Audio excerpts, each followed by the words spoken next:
3, 2, 1.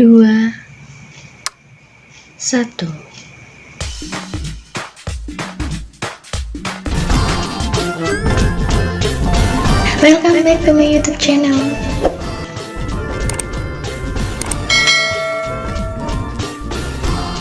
Warahmatullahi wabarakatuh. Semangat pagi. Kembali lagi kita belajar PPKM bersama-sama dengan saya dengan tema yang baru di semester ini, yaitu kasus-kasus pelanggaran HAM dalam perspektif Pancasila. Kalau pertemuan yang lalu kita sudah membahas mengenai konsep hak dan kewajiban asasi manusia itu sendiri, maka pertemuan kali ini kita akan bahas mengenai substansi hak dan kewajiban asasi manusia dalam Pancasila. Sebelumnya silakan kalian persiapkan dulu alat tulisnya kalian masing-masing dan carilah posisi yang paling nyaman untuk kita belajar. Masih ingatkah kalian mengenai Pancasila sebagai landasan ideal? Ya, pasti kalian masih mengingatnya karena Pancasila ini merupakan bagian dari dasar negaranya kita, ideologinya kita, ya. Terus juga kita masih punya landasan berikutnya, landasan konstitusionalnya kita, yaitu ada Undang-Undang Dasar 1945. Diingat-ingat kembali Padi UUD Kontes, ya, jangan dilupakan itu.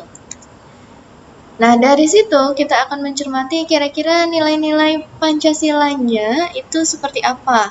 Karena dari sini nanti kita bisa memahami kira-kira kandungan dari masing-masing hak dan kewajiban asasi manusia dalam Pancasilanya. Ya. Untuk nilai-nilai Pancasila itu sendiri ada 3 macam. Ada nilai ideal atau nilai dasarnya, terus ada juga nilai instrumental, dan yang terakhir nilai praksis. Ya. Kalau saya sih supaya memahaminya lebih mudah, kita pakai alurnya dulu dari nilai dasar, baru ke nilai instrumental, dan yang terakhir nilai praksis. Karena dari sini kita akan mencermati masing-masing artinya, ya. Dimulai dari nilai ideal atau nilai dasar, ini merupakan hakikat dari kelima sila Pancasila, sehingga sifatnya ini universal, ya. Di dalamnya terkandung cita-cita, tujuan, serta nilai-nilai yang baik dan benar. Nah, nilai dasar ini bersifat juga tetap dan terlekat pada kelangsungan hidup suatu negara. Jadi kalau kalian masih ingat, Pancasila sila pertama sampai dengan sila kelima, ya. Sila pertama nilai dasarnya berarti ketuhanan, ya, yang paling substansi itu bagian ketuhanannya. Terus sila kedua kemanusiaannya. Sila ketiganya persatuan, sila keempat kerakyatan, dan sila kelima itu ada keadilan. Nah, dari nilai dasar ini kalian bisa tahu kira-kira nilai instrumentalnya itu seperti apa, ya. Dan yang dimaksud dengan nilai instrumental di sini ini merupakan penjabaran dari nilai-nilai dasar. Jadi otomatis karena merupakan penjabaran, otomatis akan lebih rinci. Nah, gimana lebih rincinya? Lebih rincinya ini diatur, ya, dalam suatu pedoman ketentuan konstitusionalnya. Tadi ya, kalau kalian masih ingat, ada Padi UUD Kontes, Pancasilanya landasan ideal, Undang-Undang Dasarnya itu landasan konstitusionalnya. Jadi ada penjabarannya. Instrumental yang dimaksudkan di sini ini ada alat, ya. Kita butuh alat untuk menjabarkan nilai dasar melalui produk hukum. Yang masih ingat juga bagian hierarki peraturan perundang-undangannya, ya. Ada yang paling tinggi Undang-Undang Dasar 1945, terus ada TAP MPR, ada undang-undang sampai dengan peraturan daerahnya. Ya, yang terakhir kan ada peraturan daerah kota atau kabupatennya. Nah, ini merupakan bagian dari nilai instrumentalnya. Alat yang dibutuhkan untuk menjabarkan nilai dasarnya tadi. Nah, ini biasanya juga bertujuan supaya nilai-nilainya nanti lebih mengikat dalam masyarakat. Yang masih ingat ya, bedanya norma hukum dengan norma sosial. Nah, yang terakhir nih, ini ada nilai praksis. Nilai praksis yang diartikan di sini ini merupakan realisasi atau prakteknya dari nilai-nilai instrumental dalam kehidupan sehari-hari. Ya, pelaksanaan dari nilai-nilai instrumental. Jadi dalam melaksanakan sila pertama itu kan ada ketuhanan yang Maha Esa, nilai dasarnya itu bagian ketuhanannya. Nah, kalian cari di antara pasal 28A sampai dengan 28J, yang mengatur mengenai ketuhanan itu di pasal berapa. Ini bagian dari nilai instrumental. Nah, yang terakhirnya dideskripsikanlah nilai praksis. Pelaksanaan dari perwujudan hak asasi manusia dan kewajiban asasi manusia melalui sila pertama itu seperti apa? Sudah jelas ya, kita harus menghormati orang lain yang sedang beribadah. Ya, atau kita juga bisa menghormati agama dan kepercayaan orang-orang lainnya yang memang menghormati agama dan kepercayaan orang lain yang memang tidak seagama dengan kita, ya.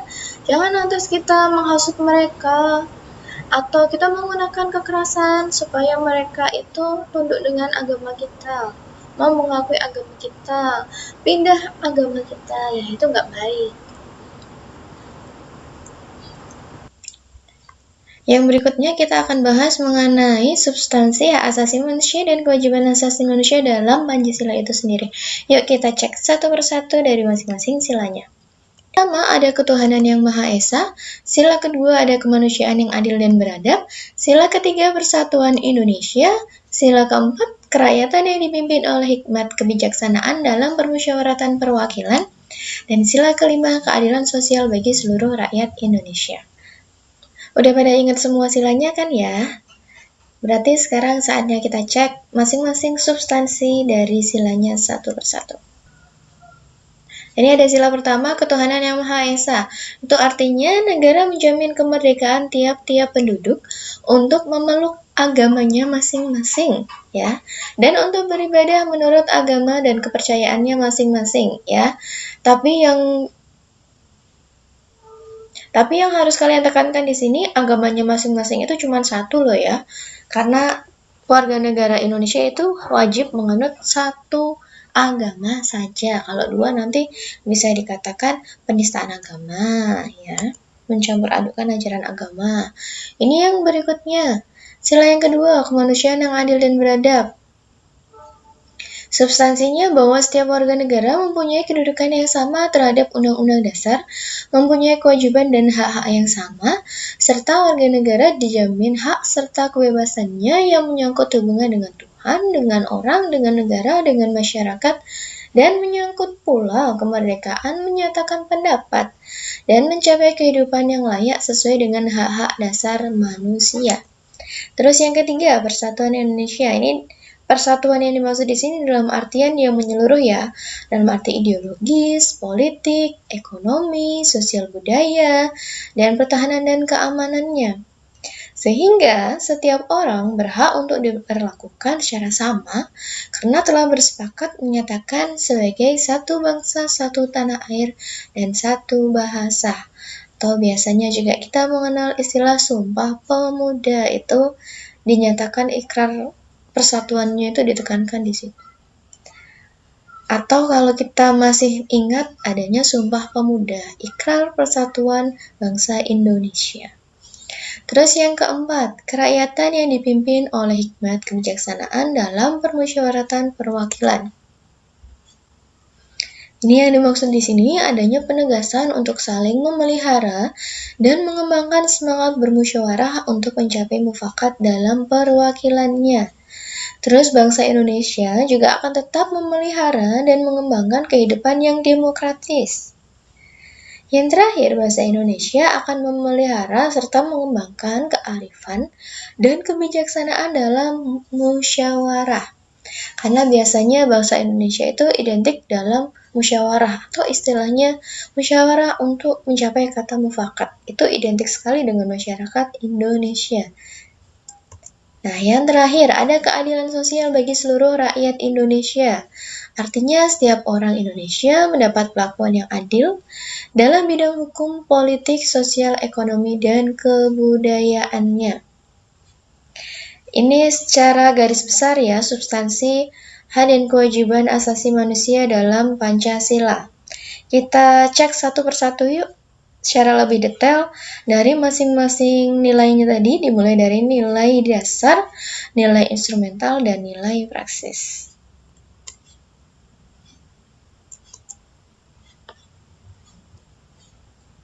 Sila yang pertama, ya, ketuhanan yang Maha Esa tadi. Nilai praksis, tadi yang dimaksud dengan nilai praksis kan prakteknya, ya, pelaksanaannya, pengamalannya dalam kehidupan sehari-hari.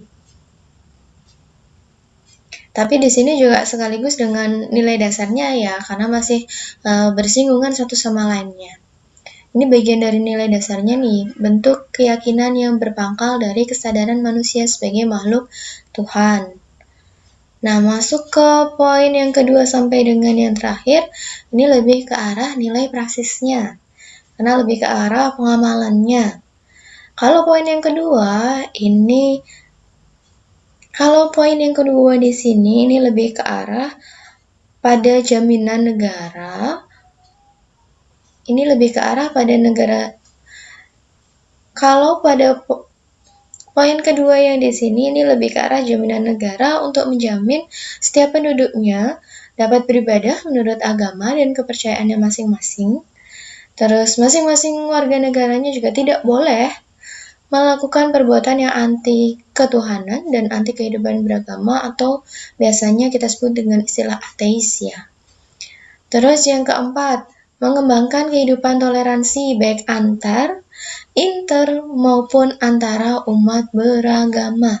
Jadi baik sesama umat beragama atau berbeda agamanya, kita harus saling menjaga sikap toleransi satu sama lainnya. Dan yang terakhir di sini, ini juga mengatur hubungan negara dengan agama, hubungan manusia dengan Sang Pencipta, serta nilai yang menyangkut hak asasi manusianya.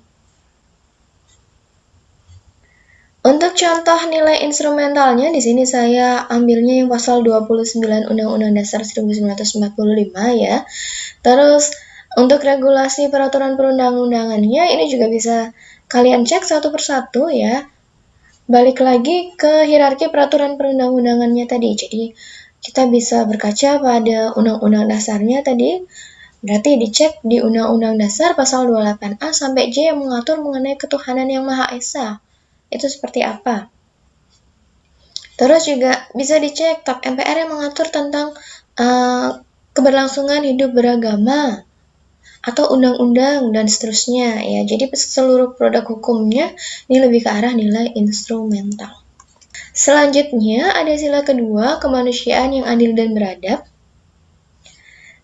Ini nilai dasarnya merupakan bentuk kesadaran manusia terhadap potensi budi nurani dalam hubungan dengan norma-norma kebudayaan pada umumnya.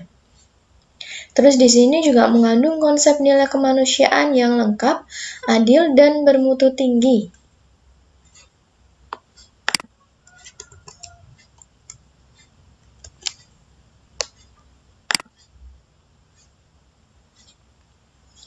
Terus di sini juga mengandung konsep nilai kemanusiaan yang lengkap, adil, dan bermutu tinggi karena kemampuannya berbudaya. Terus yang ketiga, manusia Indonesia adalah bagian dari warga dunia sehingga meyakini adanya prinsip persamaan harkat dan martabat sebagai hamba Tuhan. Dan yang terakhir mengandung nilai cinta kasih dan nilai etis yang menghargai keberanian untuk membela kebenaran. Terakhir, mengandung nilai cinta kasih dan nilai etis yang menghargai keberanian untuk membela kebenaran, santun, dan menghormati harkat kemanusiaan. Sama seperti sila sebelumnya, untuk nilai instrumental itu berarti alat penjabaran dari nilai dasar itu sendiri. Bisa dicek di hierarki peraturan perundang-undangannya. Jadi dari masing peraturan perundang-undangan itu diatur di undang-undang nomor berapa atau di undang-undang dasar pasal berapa dan seterusnya.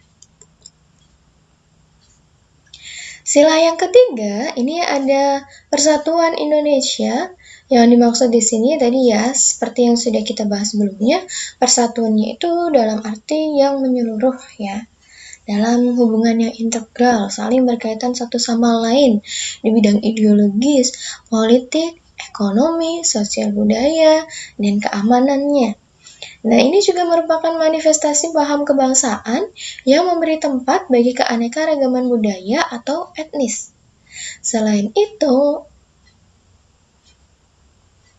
Selain itu, pada sila ini juga berarti bahwa kita harus menghargai keseimbangan antara kepentingan pribadi dengan masyarakat. Jangan sampai nanti kita berbeda. Jangan sampai nanti hanya karena perbedaan kepentingan, lantas kita memecah belah rasa persatuan dan kesatuan itu sendiri. Terus yang ketiga, lantas yang berikutnya juga menjunjung tinggi tradisi kejuangan dan kerelaan untuk berkorban dan membela kehormatan bangsa dan negara. Tapi yang dimaksud di sini ini nasionalisme dalam arti yang luas ya, bukan dalam arti yang sempit lantas terlalu membela negara Indonesia sehingga menjelek-jelekkan negara lainnya ya. Itu dalam artian sempit itu dalam artian yang sempit sangat negatif dan harus kita hindari bersama. Dan yang terakhir adanya nilai patriotik serta penghargaan rasa kebangsaan sebagai realitas yang dinamis. Dan untuk contoh nilai instrumentalnya ini juga sama seperti sebelumnya. Kita bisa mengacu pada hierarki peraturan perundang-undangan yang ada di Indonesia yang sedang berlaku saat ini.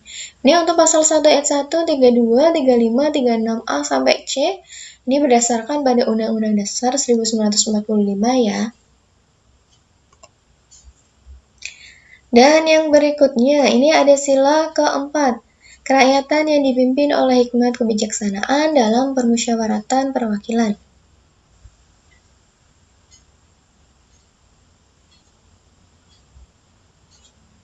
Ini untuk sila yang keempat ya, ada kerakyatan yang dipimpin oleh hikmat kebijaksanaan dalam permusyawaratan perwakilan.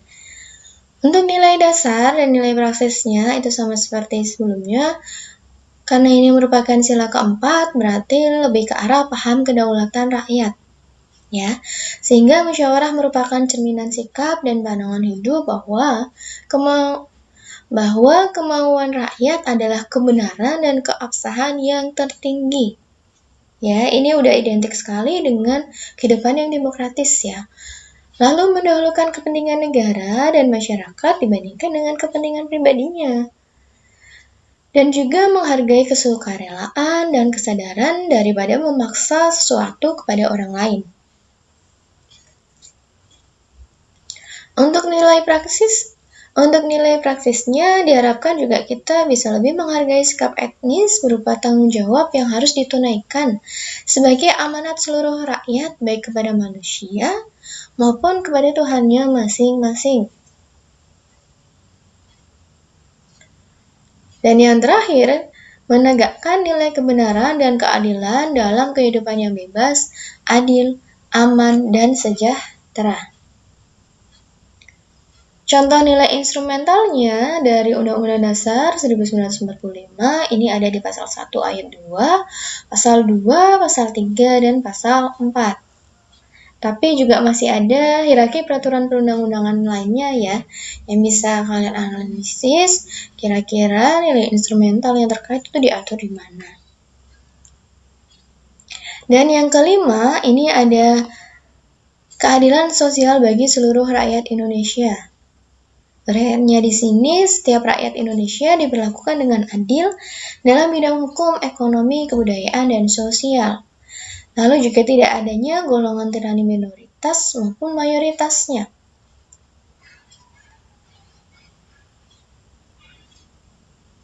Dan nilai praktis di sini adanya keselarasan, keseimbangan, dan keserasian hak dan kewajiban rakyat Indonesia. Kedermawanan terhadap sesama, sikap hidup hemat, sederhana, dan kerja keras ini juga merupakan bagian dari nilai praksis sila kelima. Lalu yang berikutnya menghargai hasil karya orang lain, menolak adanya kesewenang-wenangan serta pemerasan, dan yang terakhir menjunjung tinggi harkat dan martabat manusia. Untuk nilai instrumental yang sesuai, ini ada di pasal 27, 33, dan 34 Undang-Undang Dasar 1945, dan pada produk hukum yang lainnya. Jadi kalau kalian masih bingung membedakan antara hak dan kewajiban, ingat saja mengenai arti dari masing-masing istilahnya. sebagaimana yang sudah kita bahas bersama-sama pada pertemuan yang lalu.